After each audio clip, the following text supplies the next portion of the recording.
2026 ஆரம்பித்து 2 மாதங்களில் நம்மளோட பங்குச்சந்தை ஏறக்குறைய 5% நெகட்டிவ் ரிட்டர்ன் போயிடுச்சு. இது 2 மாதங்கள் மட்டும் இல்லை, 2024 செப்டம்பர்லேருந்து 18 மாதங்களாக இது வரைக்குமே நிஃப்டி நெகட்டிவ் ரிட்டர்னில் தான் இருக்குது. ஒருவேளை 2024 செப்டம்பரில் நீங்கள் முதலீடு பண்ணியிருந்தீங்கன்னா 18 மாதங்களாக 1.5 வருஷமாக நீங்கள் ரிட்டர்னே இல்லாமல் தான் பங்குச்சந்தையில் இருப்பீங்க, நெகட்டிவ் ரிட்டர்னில் தான் இருப்பீங்க. ஒருவேளை இந்த பாட்டமில் மார்க்கெட் இறங்குறப்போ 2025 ஜனவரி பிப்ரவரி அந்த டைமில் 21,700 வரைக்கும் நிஃப்டி போணுச்சு. அந்த டைமில் முதலீடு பண்ணியிருந்தீங்கன்னா ஸ்டில் இப்போ பாசிட்டிவில் இருப்பீங்க. ஸோ நிறைய முதலீட்டாளர்கள் இந்த பீக்கில் தான் முதலீடு பண்ணியிருப்பாங்க. அதுவும் இண்டெக்ஸ் ஓரியன்ட் ஃபண்டுகள்லையோ மியூச்சுவல் ஃபண்ட்லையோ முதலீடு பண்ணியிருந்தீங்கன்னா ஒரு 10% மார்ஜினலாக நெகட்டிவ் ரிட்டர்ன் இருக்கிறதுக்கு வாய்ப்பு இருக்குது. இண்டிவிஜுவல் ஸ்டாக்கில் முதலீடு பண்ணியிருந்தீங்கன்னா 50% 60% வரைக்கும் கூட உங்களோட போர்ட்ஃபோலியோ நெகட்டிவ் ரிட்டர்னில் இருக்கும். அதுக்கு காரணம் நிஃப்டியில் இருக்கக்கூடிய லார்ஜ் கேப் பங்குகளே 40% 50% பங்குகள் விழுந்திருக்கு.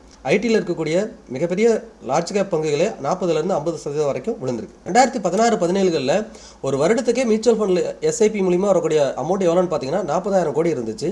ஆனால் இப்போ 2024 26 கடந்த 3 வருடங்களாக 2 மாதங்கள்லேயே 40,000 கோடி முதலீடு பண்ணுறோம். ஏறக்குறைய இப்போல்லாம் ஒரு மாதத்துலேயே 31,000 கோடி வரைக்கும். லாஸ்ட்டாக ஜனவரி டேட்டா தான் இங்கே இருக்குது. நீங்கள் இந்த டேட்டா பார்க்குறது ஆம்பியோட வெப்சைட்டில் தான், association of mutual fund in India அந்த வெப்சைட்டில் தான் பார்க்குறீங்க. ஜனவரி மாதம் மியூச்சுவல் ஃபண்டில் எஸ்ஐபி மட்டும் 31,000 கோடி நடந்திருக்கு. ஸோ அப்போ 2016 ஒரு வருடத்துக்கே 40,000 கோடி தான் நடந்திருக்கு. ஆனால் இப்போ ஒரு மாதத்துக்கே 31,000 கோடி நடக்குது. ஏறக்குறைய பல மடங்கு இன்க்ரீஸ் பண்ணிட்டோம். எஸ்ஐபியில் மியூச்சுவல் ஃபண்டில் பணம் உள்ளே வந்துட்டுருக்கு. கடந்த 2 வருடங்களாக தான் அதிக அளவு மியூச்சுவல் ஃபண்டில் முதலீடு பண்ணிகிட்டு இருக்கிறோம். ஆனால் கடந்த 2 வருடமாக தான் நம்ம பங்குச்சந்தை ஏறவே இல்லை. இதுக்கு முக்கியமான காரணம்னு பார்த்தீங்கன்னா எஃப்ஐஐ கண்டினியூஸாக நம்மளோட பங்குச்சந்தையை விட்டு வெளியே போயிட்டே இருக்கிறாங்க. அவங்களோட பங்குகளை விற்றுக்கிட்டே இருக்கிறாங்க. இப்போ நம்ம அந்த சார்ட்டில் செக் பண்ண போகிறது எஃப்ஐஐ என்ன பண்ணியிருக்காங்க, மார்க்கெட் அப்போ எந்த டைரெக்ஷனில் போயிருக்கு, பை பண்ணும்போது எப்படி நடந்திருக்கு, செல் பண்ணும்போது எந்த டைரெக்ஷனில் போயிருக்கு. அதே போல் டிஏஐ பை பண்ணும்போது மார்க்கெட் எப்படி இருந்திருக்கு, செல் பண்ணும்போது மார்க்கெட் எப்படி இருக்குது. ஸோ இதை தான் பார்க்க போகிறோம். ஏன்னா கடந்த 1.5 வருஷமாக நம்ம மார்க்கெட்டில் எஃப்ஐஐ செல் பண்ணிட்டு இருக்கிறாங்க. நம்ம ஆனால் கண்டினியூஸாக பை பண்ணிகிட்டு இருக்கோம். ஆனால் மார்க்கெட் ஏறலை. ஸோ அதை தான் இந்த வீடியோவில் பார்க்க போகிறோம். அப்போ எஃப்ஐஐ பை பண்ணால் தான் ஏறும்னா எஃப்ஐ எப்போ தான் பை பண்ணுவாங்க, அதை தான் இப்போ நம்ம பார்க்க போகிறோம். தென் நம்ம இந்த ஃபஸ்ட்டு 2020 ஸ்டார்டிங்கில் இந்த இயரை செக் பண்ணுவோம். எல்லாத்தையும் செக் பண்ண முடியாது, ஏதாவது ஒரு 2 இயர் மட்டும் நான் உங்களுக்கு இங்கே லெவலில் காமிக்கிறேன். 2020 ஃபஸ்ட்டில் எஃப்ஐ என்ன பண்ணியிருக்காங்கன்னு பார்ப்போம். இங்கே நான் செல் அண்ட் பைன்னு கொடுத்துருக்கேன். அதாவது ஃபஸ்ட் ஆஃப் செல் பண்ணியிருக்கிறாங்க, செகண்ட் ஆஃப் ஃபுல்லாக பை பண்ணியிருக்காங்க. இது அப்படியே நாம் மணி கண்ட்ரோலில் இங்கே பாருங்கள், எஃப்ஐ ஆக்டிவிட்டி இதுதான் எஃப்ஐயோட ஆக்டிவிட்டீஸு, இது டிஏயோட activities. Overall purchase and sell என்னங்கிறத இங்கே காட்டுது. அப்போ இங்கே ஜனவரி பார்ப்போம். ஜனவரி மாதம் 2020 எஃப்ஐ ஃபஸ்ட்டு செல் பண்ணியிருக்காங்க 5,000 கோடி, சரிங்களா. அடுத்து பிப்ரவரியில் ஒரு 12,000 கோடி, அடுத்து ஒரு 65,000 கோடி, ஏப்ரலில் ஒரு 5,000 கோடி. ஃபஸ்ட்டு 4 மந்த்து செல் பண்ணியிருக்கிறாங்க. இங்கே சார்ட்டில் பாருங்கள், ஃபஸ்ட்டு 1, 2, 3 ஜனவரி, பிப்ரவரி, மார்ச், ஏப்ரல் 4 மாதமும் செல் பண்ணியிருக்காங்களா. மார்க்கெட் என்ன இருக்குது, இறங்கியிருக்கு. ஸோ இங்கே 4ஆம் மாதத்தில் ஸ்லைட்லி ரெக்கவரி ஆகிருக்கு. அதுக்கு ரீசன் என்னென்னு பார்த்தீங்கன்னா இவங்க செல் பண்ணுறதை குறைச்சிருக்கிறாங்க. இங்கே பாருங்கள், 65,000 கோடி விற்றுருக்காங்க மார்ச்சில், ஆனால் ஏப்ரலில் வெறும் 5,000 கோடி தான் விற்றுருக்காங்க. ஸோ அதனால் ஏப்ரல்லே மார்க்கெட் ரெக்கவரி ஆக ஆரம்பிச்சிருச்சு. ஸோ தென் கண்டினியூஸாக மார்க்கெட் என்ன ஆகுது, ஃபுல்லாக ரெக்கவரி தான் இருக்குது. ஸோ அவங்க கண்டினியூஸாக என்ன பண்ணியிருக்காங்கன்னு பார்ப்போம். மே மாதத்துலேருந்து பையிங் மாறிட்டாங்க.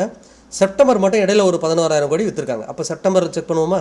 செப்டம்பர் இங்கே பாருங்கள், எக்ஸாக்டாக செப்டம்பர் மாதம் மார்க்கெட் ஏரில் ரெட் கேண்டில் ஃபார்ம் ஆயிருக்கு. அப்போ அந்த மாதம் மார்க்கெட் ஏரில் நின்றுருக்கு, இல்லை செல் ஆயிருக்கு. ஸோ அடுத்து அக்டோபர், நவம்பர், டிசம்பர். ஸோ கண்டினியூஸாக பை 65,000 கோடி 48,000 கோடி பை பண்ணியிருக்காங்க. மார்க்கெட் என்ன நடந்திருக்கு, கண்டினியூஸாக டிசம்பர் வரைக்குமே மார்க்கெட்டு அப் ட்ரெண்டில் தான் இருந்திருக்கு. ஓகே, இது எஃப்ஐ. அப்போ நம்ம என்ன பண்ணியிருக்கோம் அந்த டைமில் செக் பண்ணுவோமா. டிஐ நம்ம என்ன பண்ணியிருக்கோம், அது மார்க்கெட் என்ன ரைட்டாக இருக்குன்னு பார்ப்போம். ஓகே, திரும்ப அகைன் 2020 ஜனவரி டிஏ என்ன பண்ணியிருக்கோன்னா ஃபஸ்ட்டு 3 மாதம் நம்ம 3 மாதம் 4 மாதம் பை பண்ணியிருக்கோம். ஏப்ரல் வரைக்கும். ஏப்ரலில் பாருங்கள் 117 கோடி தான் செல்லிங். அதை பையிங் தான் வச்சுக்கணும், ஏன்னா பெரிய செல்லிங் கிடையாது. பை தான், கண்டினியூஸாக பையில் தான் இருக்கிறோம். ஜனவரியிலேருந்து கண்டினியூஸாக நம்ம என்ன பண்ணியிருக்கோம், பையில் தான் இருக்கிறோம். ஏறக்குறைய 6 மாதங்களாக நம்ம பையிங்லேயே தான் இருக்கோம்.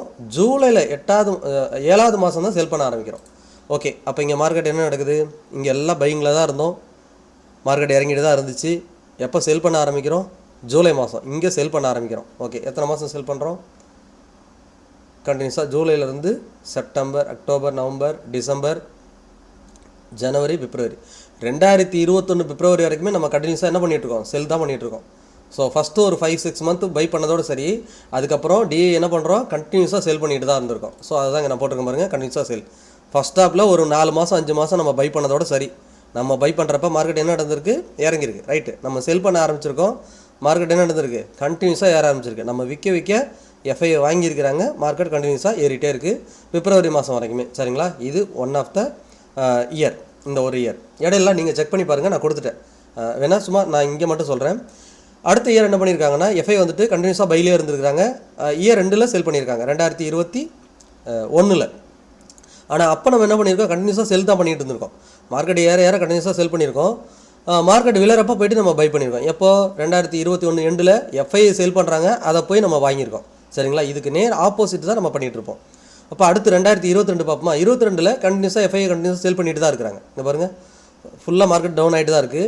அந்த 15% விழுந்துச்சு இல்லையா அப்போது.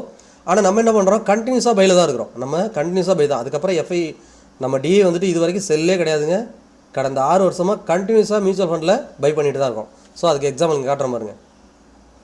அதான் இங்கே சொல்லியிருந்தேன், 40,000 கோடி தான் ஒரு வருஷத்துக்கு பண்ணோம் 2017 எஸ்ஐபியில்.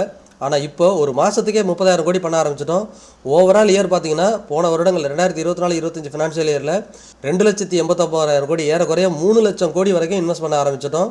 3 லட்சம் கோடி, 40,000 கோடி எங்கே இருக்குது, 3 லட்சம் கோடி எங்கே இருக்குது.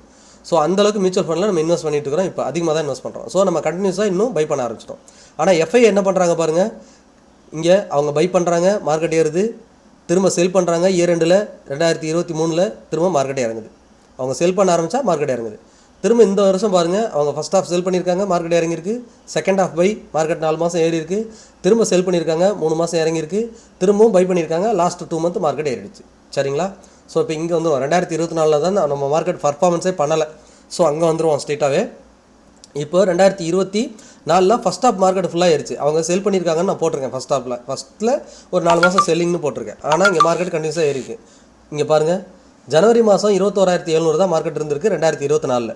அப்படியே இங்கே வாங்க, அதே 2024 ஜூன் மாதம் மார்க்கெட் எங்கே இருக்குது பாருங்கள், அதே 21,700 தான் இருக்குது. ஸோ 5-6 மாதமாக மார்க்கெட் எங்கேயுமே போகலை, மேலே போனாலும் திரும்ப அதே இடத்துக்கு தான் வந்திருக்கு. அப்போ என்ன அர்த்தம்னா எஃப்ஐ இன்னும் செல் பண்ணிட்டு தான் இருந்திருக்காங்க. அதை தான் நான் நோட் பண்ணியிருக்கேன். நீங்கள் வேணால் ஃபிசிக்கலாக செக் பண்ணி பாருங்கள் எஃப்ஐ டேட்டாவில். ஸோ மார்க்கெட் இறங்கியிருக்கு. தென் அவங்க பை பண்ணுறது திரும்ப பை பண்ண ஆரம்பிச்சிருக்காங்க. ஜூன் ஜூலையில் மார்க்கெட் கண்டினியூஸாக ஏறுதா, இங்கே பாருங்கள். திரும்ப எப்போ செல் பண்ணுறாங்க, செப்டம்பர் மாதத்துக்கு அப்புறம் செல் பண்ணுறாங்க.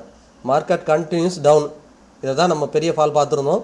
ஒரு 15% கிட்ட மார்க்கெட் விழுந்துருந்துச்சு இல்லையா, கண்டினியூஸாக செல். ஸோ அகெயின் அவங்க எப்போ பை பண்ணுறாங்க, 2025 மார்ச் மாதம் பை பண்ண ஆரம்பிக்கிறாங்க. கண்டினியூஸாக ஒரு 5 மாதங்கள் மார்க்கெட் ஏறுது. ஜூன் 25 வரைக்கும் ஏறுது. திரும்ப செல்லிங் மாறிட்டாங்க. இங்கே நான் செல் கொடுத்துருக்கேன் பாருங்கள். இந்த செல் ஸ்டார்டிங்கில் ஒரு 2 மாதம் செல் கொடுத்துருக்கேன். அதுக்கப்புறம் பை, மார்க்கெட் ஏறுது. திரும்ப செல் பண்ண ஆரம்பித்தாங்க. இங்கே ஜூன் ஜூலையில் செல் பண்ண ஆரம்பிச்சிட்டாங்க. ஏறக்குறைய மார்க்கெட் இன்னுமே செல்லிங்கில் தான் இருக்குது. அவங்க பை இங்கே மாறலை. ஆனால் இடையில 2 மாதம் மட்டும் ஏறி இருக்கும். அது ஏறினாலும் சின்னதாக ஒரு பை பண்ணியிருப்பாங்க. ஆனால் திரும்ப மார்க்கெட்டை அடித்து இறக்கிட்டாங்க. ஏறக்குறைய இங்கே செக் பண்ணுங்கள், 2025 ஜூனில் மார்க்கெட் எங்கே இருந்ததுன்னா 24,700 அந்த ரேஞ்சில் தான் இருந்தது. ஸ்டில் இப்பயும் பாருங்கள் 24,700 800 அங்கே தான் இருக்குது. ஸோ மார்க்கெட் கடந்த இப்போ 8 மாதமாகவும் எங்கேயும் போகல, அதே இடத்துல தான் இருக்குது. ஸோ அதனால் எஃப்ஐ இன்னும் ஸ்டில் செல்லிங்கில் தான் இருக்கிறாங்க. பட் எஃப்ஐ அடுத்து என்ன பண்ணணும், இப்போ பை பண்ணணும். ஸோ எப்போ பை பண்ணுவாங்க, அவங்க எப்போல்லாம் இறக்க வந்து முடியுதோ அப்போ தான் பை பண்ணுறாங்க. இந்த டேட்டாவெல்லாம் செக் பண்ணி பாருங்கள், தெரியும். இங்கே ஃபார் எக்ஸாம்பிள் பாருங்கள், இங்கே பை பண்ணுறாங்க. எங்கே பை பண்ண ஆரம்பிக்கிறாங்க, மார்க்கெட் இந்த பாட்டம் அடித்தோடனே இவங்க பை பண்ண ஆரம்பிக்கிறாங்க. வேறு எங்கே செக் பண்ணலாம், இங்கே செக் பண்ணலாம். இங்கே என்ன பண்ணுறோம், நம்ம பை பண்ணிகிட்டே இருக்கோம். ஆனால் எஃப்ஐ என்ன பண்ணியிருக்கிறாங்க, பை பண்ணுறாங்க பாருங்கள். மார்க்கெட் பாட்டம் ஆனோடனே இங்கே பை பண்ண ஆரம்பிக்கிறாங்க. திரும்ப எப்போ ஹை பண்ணோடனே செல் பண்ணுறாங்க. திரும்ப எப்போ பைக்கு மாறுறாங்க, மார்க்கெட் பாட்டமில் இருந்தால் அவங்க அக்ரெசிவாக பை மாறுறாங்க. ஓகே, வேறு எங்கன்னா செக் பண்ணுவோமா, இங்கே மார்க்கெட் நல்ல பாட்டமாக இருக்குது. இங்கே என்ன பண்ணுவோம், இங்கே பாருங்கள் இடையில பை பண்ணியிருக்காங்களா, ஃபஸ்ட்டு 2 மாதம் செல் பண்ணிட்டு திரும்ப பை மாறியிருக்காங்க. அப்போ மார்க்கெட் எங்கே போய் பை பண்ணுறாங்க, மார்க்கெட் எங்கே செல் ஆஃப் முடிந்து ரொம்ப பாட்டம் அடிக்குதோ அங்கே தான் அவங்க பை பண்ணுறாங்க. ஸோ எஃப்ஐ எங்கெல்லாம் ரொம்ப டீப் கரெக்ஷன் நடந்து முடியுதோ அங்கெல்லாம் அவங்க பையிங் வராங்க.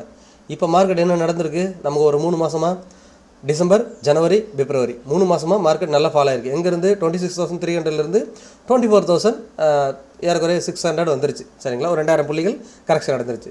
இப்போ திரும்ப பையிங் வருவாங்களா அப்படிங்கிறதா $1 மில்லியன் கொஸ்டினாக இருக்குது. அதுக்கு ஒரு எக்ஸாம்பிள் இப்போ நான் டேட்டாவிலே காட்டிடுறேன் உங்களுக்கு. ஓகே, இப்போ நீங்கள் பார்க்குறது பிப்ரவரி மாதம் பார்க்குறீங்க. இங்கே இந்த 2024 எஃப்ஐ விற்றுட்டு இருந்தாங்க இல்லையா, ஏறக்குறைய இங்கே பாருங்கள் ஜூன் ஜூலையிலேருந்து மார்க்கெட் இறங்க ஆரம்பிச்சிது. திரும்பவும் நமக்கு அந்த 26,300 ஜூன் ஜூலையில் தான் போய்ட்டு இறங்க ஆரம்பிச்சிது. இங்கே நம்ம சார்ட்டில் பார்த்தோம் இல்லையா, இங்கே பாருங்கள் ஜூன் ஜூலை இந்த இடத்துல தான் திரும்ப போய்ட்டு அங்கேருந்து மார்க்கெட் ஏறவே இல்லை. திரும்ப அந்த சைடு வேஸ்க்குள்ளே பேசியிருந்தோம். 2000 புள்ளி 26,300க்கும் 24,300க்கும் இடையிலே இருக்கு இல்லையா. நான் வீக்லி கண்டில் வைக்கிறேன், உங்களுக்கு அப்போ ஈஸியாக புரிஞ்சும். தெரியுதா, மார்க்கெட் வந்து இந்த பாக்ஸ்குள்ளே தான் இருக்குது, அப் அண்ட் டவுன் இருக்குது. ஸோ எஃப்ஐ என்ன பண்ணியிருந்தாங்க, அவங்க செல் பண்ணிட்டாங்க, இங்கேருந்து செல் பண்ண ஆரம்பிச்சிட்டாங்க. ஸ்டில் செல் பண்ணிட்டு தான் இருக்கிறாங்க. ஆனால் இப்போ என்ன பண்ணியிருக்காங்கன்னா பிப்ரவரி மாதத்தில் செல் பண்ணுறதை குறைச்சிருக்கிறாங்க. இங்கே பாருங்கள், 6600 கோடிக்கு தான் செல் பண்ணியிருக்காங்க. ஆனால் அதுக்கு முன்னாடி வரைக்கும் 35,000 கோடி 17,000 கோடி 34,000 கோடி 40,000 கோடின்னு செல் பண்ணாங்க. இங்கே 6600 கோடி தான் செல் பண்ணியிருக்காங்க. இதுக்கடையில் இதே மாதிரி எப்போனா குறைச்சிருக்காங்களா? அக்டோபர் மாதம் வெறும் 2300 கோடி தான் சேல் பண்ணியிருக்கிறாங்க. அக்டோபர் மாதம் செக் பண்ணுவோமா? அக்டோபர் மாதம் 2000 மந்த்லியில் தான் பார்க்கணும். அக்டோபர் மாதம் குறைச்சிருக்காங்க. இப்போ அக்டோபர் மாதம் என்ன நடந்திருக்கு? மார்க்கெட்டிங் ஏறி இருக்கா?